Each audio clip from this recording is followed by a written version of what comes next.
Plan. Bueno, tuvimos un percance porque yo estaba confiada que leía el 27 de septiembre y resulta que leía mañana y mañana yo estoy cursando. Imposible. Así que gracias por permitir cambiar así sobre la marcha. Muchas gracias. Sí, y gracias por seguir confiando en mí. Se ve que leo bien. Bueno. Me toca leer el capítulo 87 que dice: Sale la luna. No había sido un día apacible, al parecer. Jamie había tenido la suficiente presencia de ánimo la noche anterior para escribir una breve nota, aunque no recordaba haberlo hecho, a Lafayette, en la que explicaba lo sucedido y dejaba a sus hombres en manos del marqués. La había enviado con el teniente Bixby con instrucciones de informar a los capitanes y comandantes de la milicia de sus compañías. Después se había olvidado de todo lo que no fuera Claire. Pero no todo se había olvidado de él. El sol apenas había salido cuando un grupo de oficiales se presentó en la puerta de la señora Macken buscando al general Fraser. La señora Macken consideraba a cualquiera que llegaba un posible portador de malas noticias relativa a su esposo, que seguía desaparecido. Y un olor a gachas quemadas inundó la casa, filtrándose en las paredes como el olor del miedo. Unos llegaban con preguntas, otros con noticias o chismorreos. El general Lee había sido relevado del cargo. Se hallaba bajo arresto, se había ido a Filadelfia, había cambiado de chaqueta y se había unido a Clinton. Se había ahorcado y había retado a duelo a Washington. Llegó un mensajero del general Washington con una nota personal en la que manifestaba sus simpatías y buenos deseos. Llegó otro de Lafayette con un cesto enorme de comida y media docena de botellas de clarete. Jamie no podía comer, pero le dio la comida a la señora Macken. Sin embargo, se quedó con un par de botellas de vino que abrió y guardó a su lado a lo largo del día, bebiendo un trago de vez en cuando para mantenerse mientras limpiaba con una esponja a Claire y observaba y rezaba. Judah Bixby entraba y salía como un fantasma servicial, apareciendo y desapareciendo, pero daba la impresión de estar siempre allí si hacía falta algo. Las compañías de la milicia, empezó Jamie, pero después se le olvidó lo que quería preguntar. La mayoría se ha ido a casa, le informó Bixby, mientras descargaba un cesto lleno de botellas de cerveza. Su periodo de alistamiento finaliza el día 13, es decir, mañana, señor. Añadió con amabilidad, pero casi todos se fueron a primera hora de esta mañana. Jamie soltó un aire que no sabía que estaba conteniendo y experimentó una leve sensación de paz.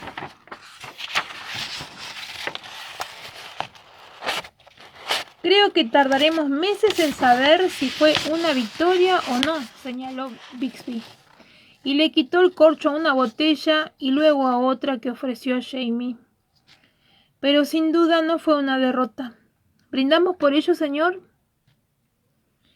Jamie estaba agotado debido a la preocupación y los rezos, pero consiguió esbozar una sonrisa y dio gracias a Dios brevemente por el muchacho.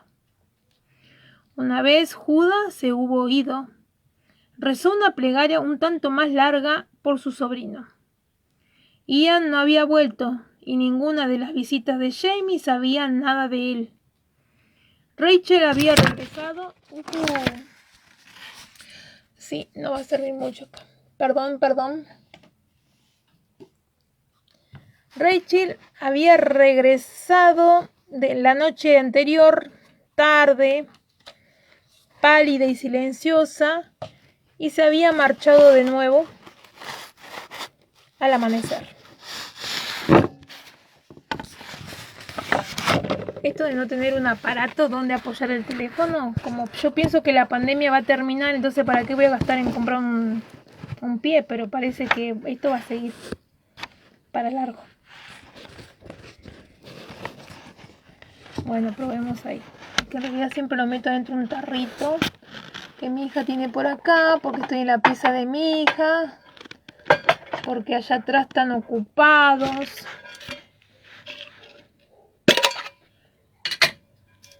Ahí. Ahora necesito saber si se me escucha bien.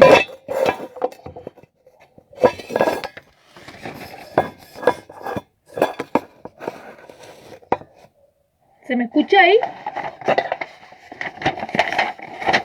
¿Se me escucha?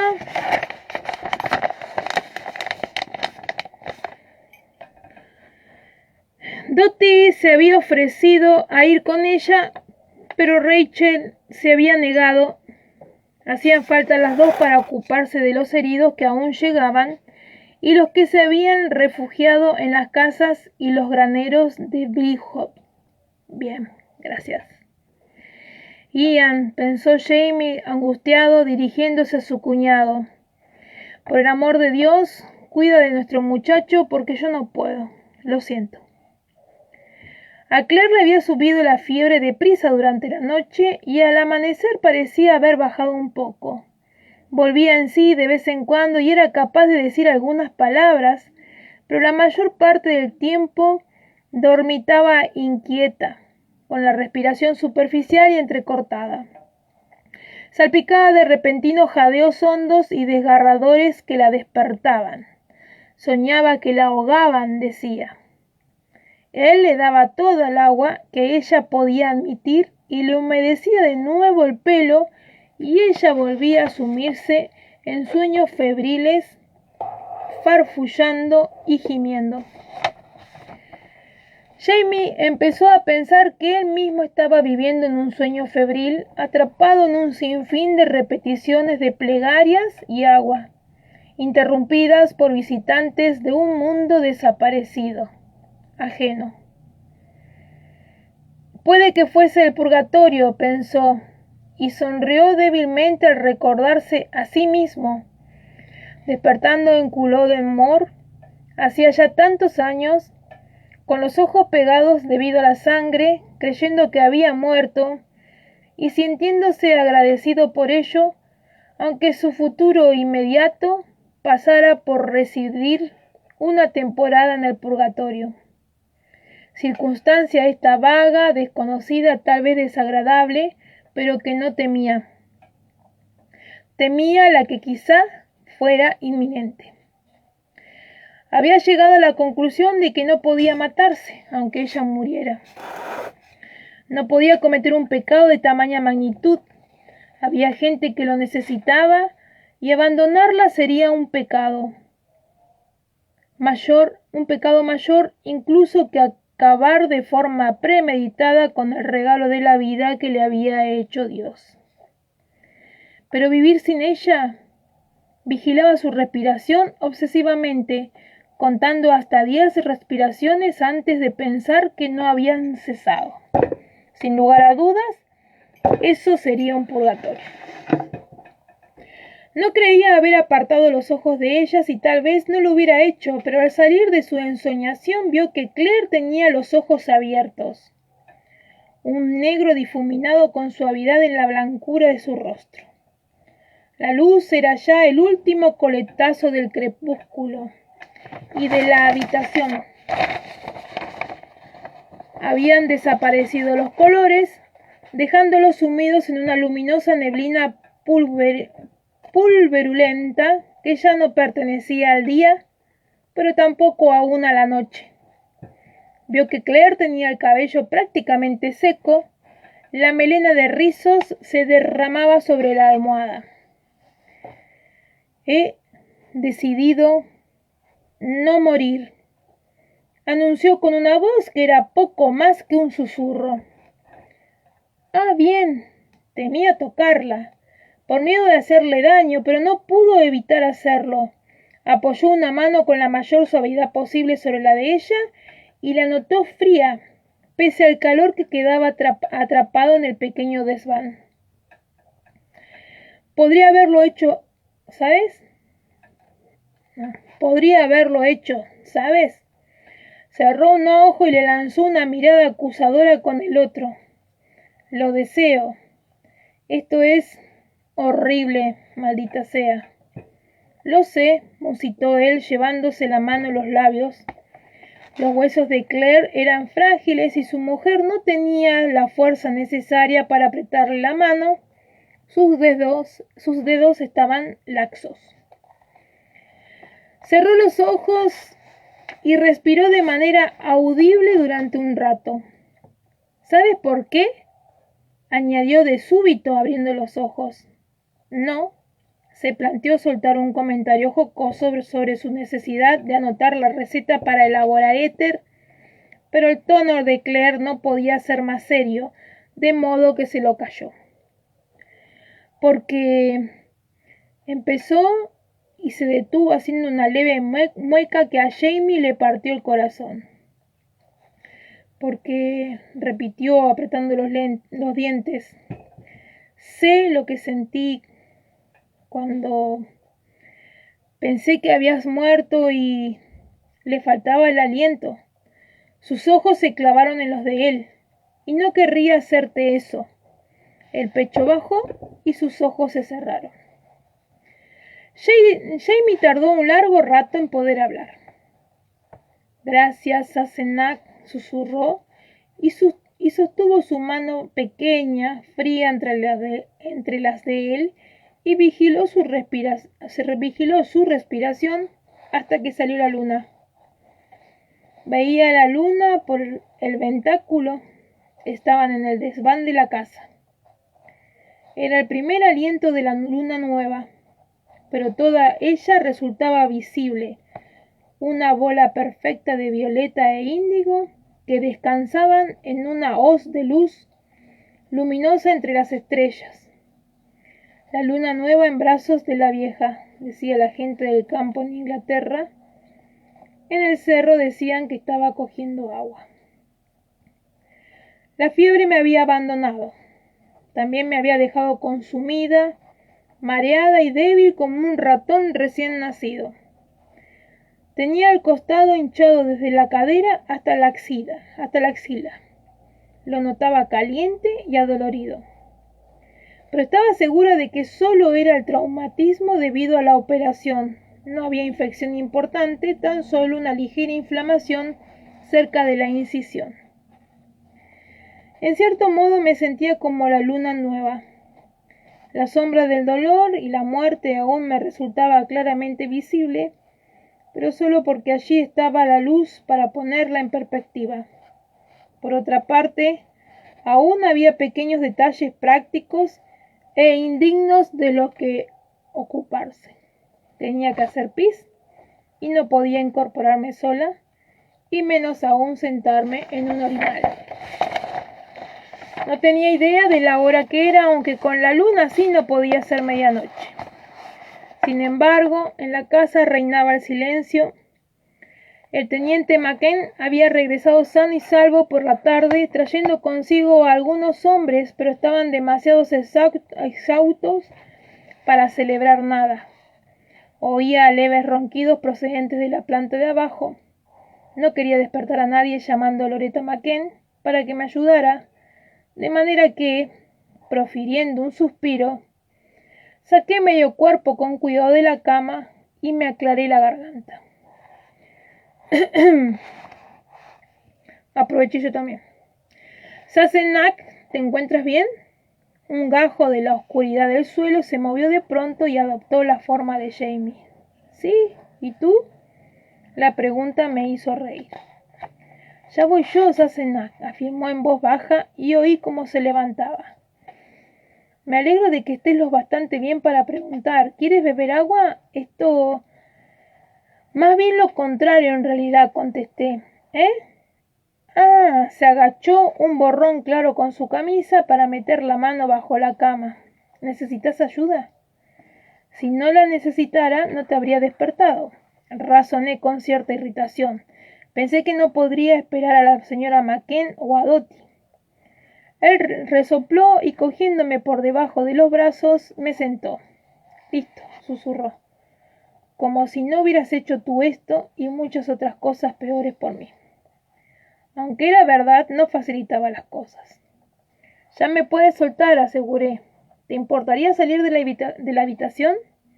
Me importaría, sí, afirmó, aún con suavidad, pero en un tono que indicaba que había tomado una decisión al respecto. Si te suelto, te caerás de bruces y lo sabes de sobra, así que basta de cháchara y haz lo que tengas que hacer. ¿Quieres?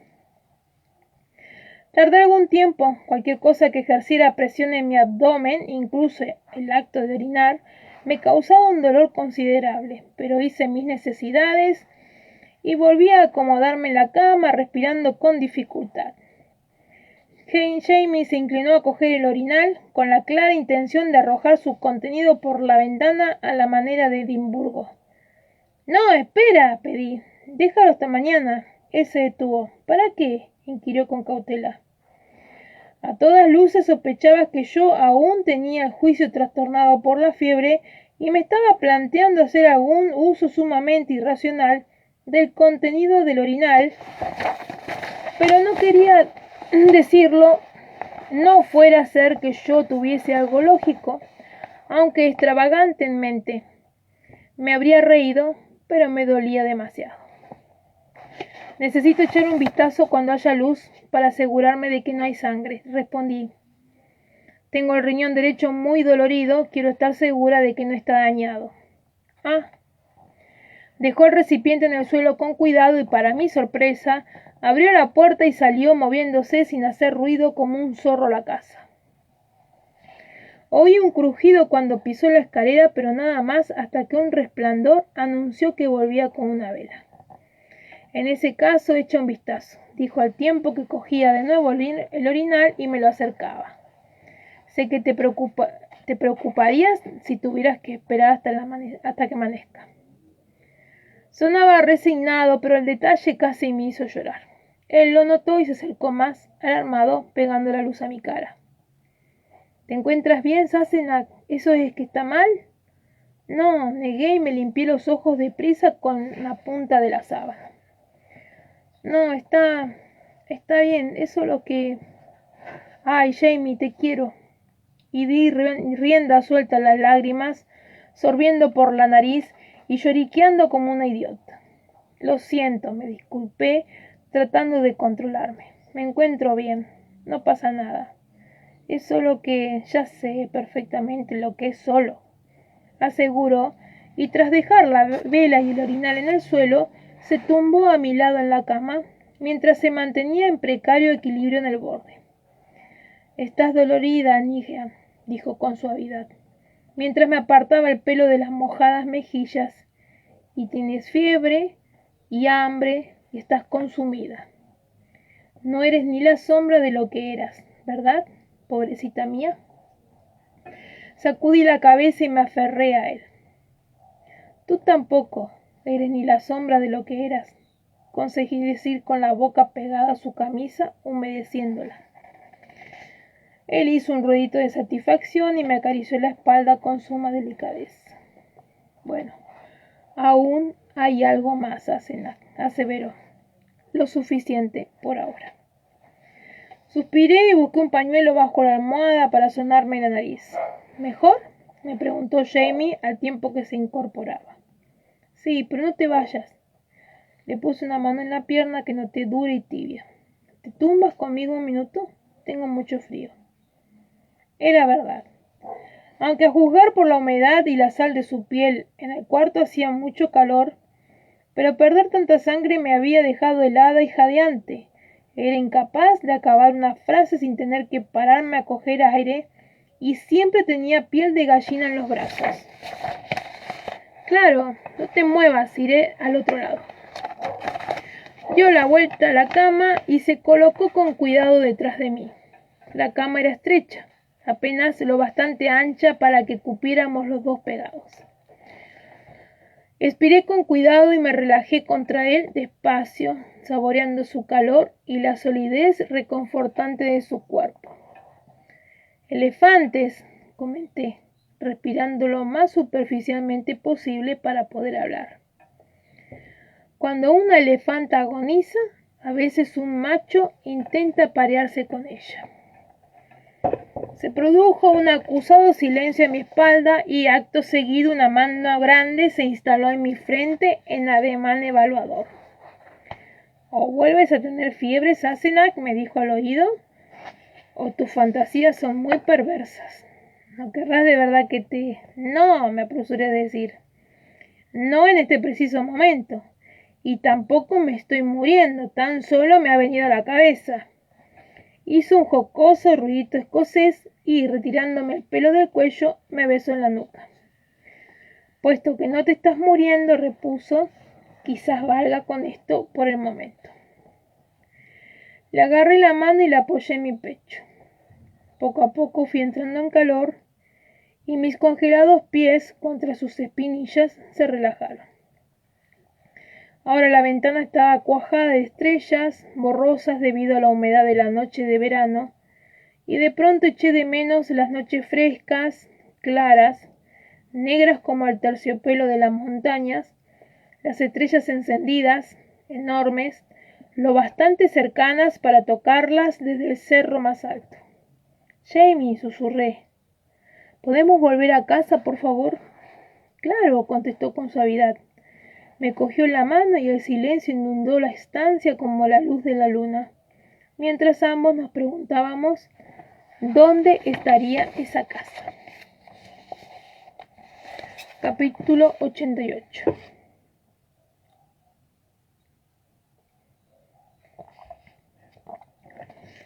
Un tufillo a Roquefort. No había visto ninguna de las numerosas visitas del día anterior, aunque Jamie me había hablado de ellas. Ese día, sin embargo, me trajo a un visitante. La señora McKen lo acompañó arriba, pese a su avanzado estado de gestación, y lo hizo pasar a mi cuartito con sumo respeto.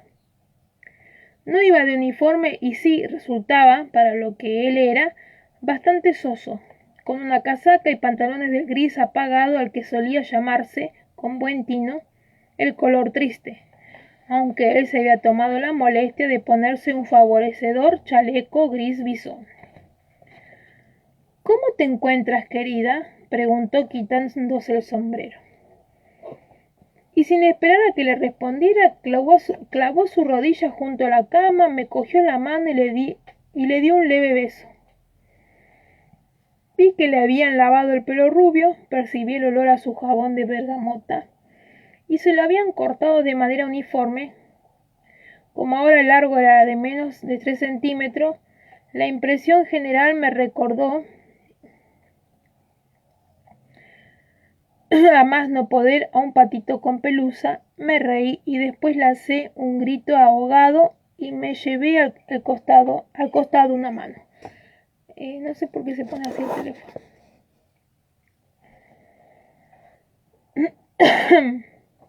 «No lo hagas reír», ordenó Jamie. «No la hagas reír», ordenó Jamie, mirando ceñudo a John. Su tono era frío, pero vi que se fijaba en la facha de éste y también esbozó un amago de sonrisa. «Lo sé», me dijo John entristecido, pasándose una mano por la cabeza y sin hacer el menor caso a Jamie. «No es terrible». «¿No es terrible? Ciertamente debería llevar peluca por decoro, pero no podría soportarla con este calor». Y con razón, le aseguré y me pasé una mano por la masa mojada de mi propio pelo que se me iba secando sobre los hombros. «Aunque todavía no ha llegado al punto de desear afeitarme la cabeza», añadí en una clara indirecta sin mirar a Jamie. «No lo hagas, no te quedaría nada bien», afirmó John. «¿Qué tal el ojo?», me interesé e intenté incorporarme con cuidado. «Deja que le eche un vistazo». «No te muevas», repuso él y se inclinó hacia mí y abrió mucho ambos ojos, Yo creo que está bastante bien. Todavía lo noto un poco dolorido al tocarme y de vez en cuando da unas punzadas cuando miro muy arriba o a la derecha, pero ¿no te huele a queso francés? Parecía un tanto asombrado. Palpaba con tiento alrededor del ojo, que solo presentaba una ligera hinchazón residual. Aún tenía la esclerótica bastante inyectada en sangre, pero la magulladura estaba mucho mejor. Le bajé el párpado inferior para examinar la conjuntiva, un bonito tono rosado y viscoso, ni rastro de infección. ¿Te llora? Solo si hay mucha claridad y no demasiado, contestó mientras se erguía. Me sonrió. Gracias, querida. Jamie no decía nada, pero su forma de respirar claramente traslucía cierta irritación. Lo pasé por alto. Si decidía montar el número, no podría impedírselo. ¿Qué estás haciendo aquí?, espetó. John lo observó con una ceja enarcada, como si lo sorprendiera verlo al otro lado de mi cama. Se levantó despacio, aguantando la mirada de Jamie. ¿Tú qué crees que estoy haciendo?, repuso en voz queda. No había ningún asomo de desafío en la pregunta, y vi que Jamie ponía freno a su hostilidad, frunciendo el ceño un tanto mientras miraba a John y reflexionaba. John sonrió apenas. ¿Acaso crees que he venido a luchar contigo por ganarme el favor de esta dama? ¿O a seducirla para apartarla de tu lado? Jamie no se rió, pero las líneas del entrecejo se suavizaron un poco. No lo creo, aseguró con sequedad. Y como no da la impresión de que estés muy mal, dudo que hayas venido a que te cure. John ladeó la cabeza afablemente, dando a entender que el razonamiento era correcto. Y también dudo que hayas venido a retomar la discusión que tuvimos, continuó Jamie. Asomaba a su voz un dejo de crispación. John respiró despacio y expulsó el aire más despacio aún, mirando con serenidad a Jamie. ¿Opinas que hay algo más que decir con respecto a cualquier punto de esa discusión? Se produjo un marcado silencio. Yo miraba a uno y a otro.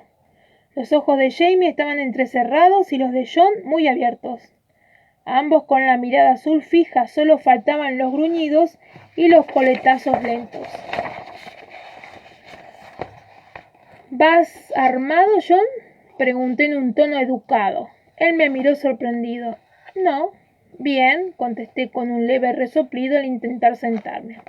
Entonces es evidente que no vas a matarlo, señalé a Jamie, que se encontraba a mi lado con los puños medios apretados, y si no te partió la crisma la primera vez, no lo hará ahora, ¿no? Inquirí mirando a Jamie con las cejas enarcadas. Él me miró, pero vi que su boca se relajaba un poco y sus manos. Probablemente no. Bien, me quité el pelo de la cara. No tiene sentido que os liéis a golpes, y utilizar un lenguaje violento empañaría la grata naturaleza de esta visita, ¿no es así? Ninguno de los dos respondió. Y no era una pregunta retórica, puntualicé, pero dejémoslo estar. Me volví hacia John uniendo las manos en el regazo. Por mucho que me halague la atención, no creo que haya venido únicamente a interesarte por mi bienestar, así que, si me perdonas la vulgar curiosidad, ¿por qué has venido? Por fin se relajó y, al ver mi gesto de asentimiento, cogió la banqueta y acto seguido entrelazó las manos en la rodilla. He venido a pedir tu ayuda, dijo directamente a Jamie, pero también fue leve, pero reparé en su titubeo, a hacerte una oferta. No se trata de un quid pro quo, añadió. La oferta no está supeditada a tu ayuda. Jamie profirió un ruidito escocés que indicaba su profundo escepticismo, pero que estaba dispuesto a escuchar. John asintió y respiró hondo antes de continuar. En una ocasión me mencionaste, querida, que... Deja de llamarla así. La señora Fraser, corrigió John, y tras mirarme y hacer un movimiento cortés de cabeza, centró la atención en Jamie. Una vez mencionó que ambos conocíais, me figuro, al general Arnold. Jamie y yo nos miramos perplejos. Él se encogió de hombros y cruzó los brazos. Así es. Bien, lo que querríamos pediros, mi hermano y yo noté más que vi que Jamie se sobresaltaba al oír mencionar a Hal. Es una carta de presentación para Arnold, en la que solicitéis a título personal que el general nos permita entrar oficialmente en la ciudad y nos proporcione cualquier ayuda que pudiera estimar convenientemente con el fin de buscar a mi hijo.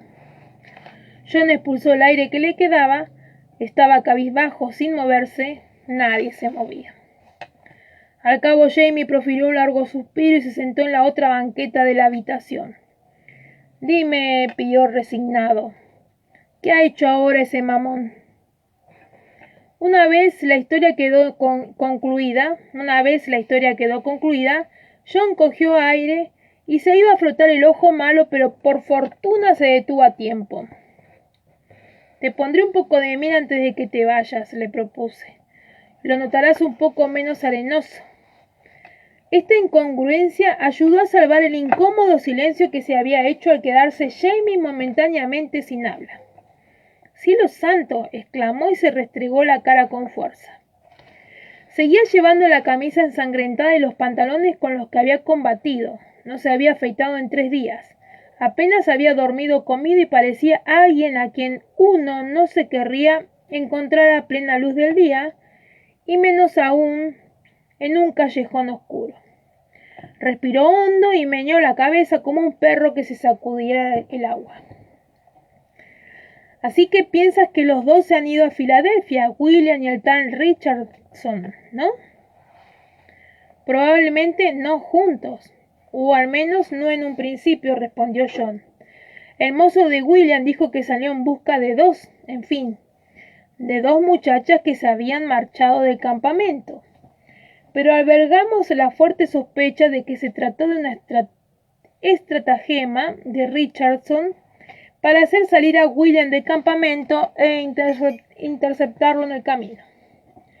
Jamie hizo un ruido que denotaba irascibilidad. Me gustaría pensar que el chico no es tan mentecato como para irse con el tal Richardson. No después de que el año pasado lo enviara a Great Dismal y estuviera a punto de no contarlo. ¿Te lo contó? Ah, ¿es que a ti no? De haber estado escuchando con atención era posible que en la voz de Jamie se percibiera un dejo de desdén. Estoy segura de que no te contó nada, maldita sea, replicó John crispado. Llevaba años sin verte hasta que coincidió contigo en Chestnut Street. Apostaría dinero a que no te ha visto desde entonces, y estoy bastante seguro de que me habría dado cuenta si hubiese mencionado a Richardson en el corredor. No, se limitó a admitir Jamie. Se lo contó a mi sobrino, Ian Murray. O al menos, corrigió, Ian lo dedujo de lo que dijo porque estaba febril y despotricaba cuando Ian lo sacó del pantano.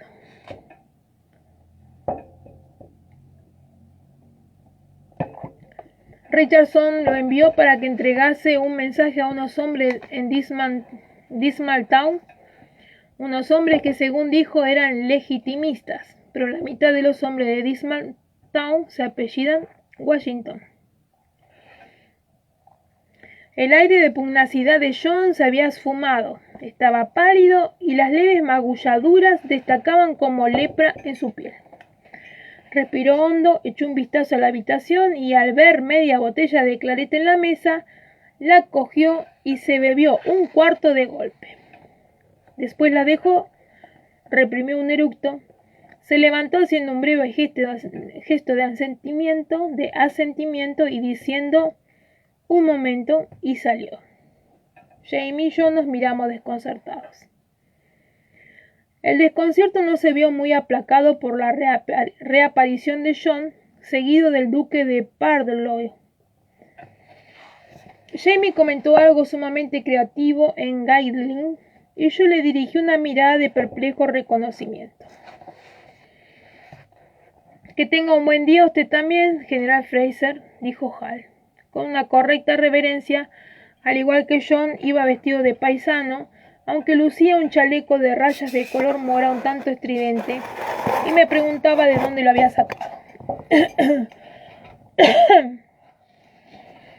He renunciado a mi cargo, contó Jamie con frialdad. Bastará con señor Fraser. ¿Me permite que le pregunte a qué debemos el honor de su presencia, excelencia? Hal apretó con fuerza los labios, pero tras mirar de reojo a su hermano, refirió a grandes rasgos a qué se debía su interés personal en el capitán Richardson. Y, claro está, deseo fervientemente recuperar a mi sobrino Williams, si en efecto estuviese con Richardson. Según mi hermano, alberga usted dudas en cuanto a que este sea el caso, ¿no es así? Así es, dijo Jamie sin más. Mi hijo no es un bobo ni pelele. Capté el leve énfasis en mi hijo, al igual que los dos Grey, que se pusieron algo tiesos. No se habría marchado esgrimiendo un pobre pretexto, ni tampoco permitiría caer en manos de alguien de quien sospechara. Deposita usted mucha fe en un muchacho al que no ve desde que tenía 6 años, observó Hal como si tal cosa. Jamie sonrió con una considerable tristeza. Fui yo quien forjó su carácter hasta que los cumplió, puntualizó y miró a John. Sé de qué pasta está hecho, y conozco a quien lo moldeó después. Dígame que me equivoco, milord. Se impuso un acusado silencio que tan solo rompió la voz del teniente Macken en la planta inferior, al preguntar con tono lastimero a su esposa dónde se encontraban sus medias limpias. Entonces, dijo Hal con un suspiro, ¿a dónde cree usted que ha ido Williams, si no se encuentra con Richardson? En busca de las muchachas de las que habló, aseguró Jamie encogiendo un hombro. Eso le dijo a su mozo, ¿no es así? ¿Sabe dónde están esas jovencitas? Los Grey intercambiaron una mirada de silente desazón y yo tosí con sumo cuidado, poniéndome una almohada en el estómago. Si ese es el caso, apunté, lo más probable es que vuelva cuando las haya encontrado o se dé por vencido, ¿no es cierto? ¿Acaso se ausentaría sin permiso por ellas? No tendría que correr ese riesgo, precisó Hal. Ha sido relevado. ¿Qué? Exclamó John girando en redondo hacia su hermano. ¿Por qué diantres? Hal lanzó un suspiro exasperado.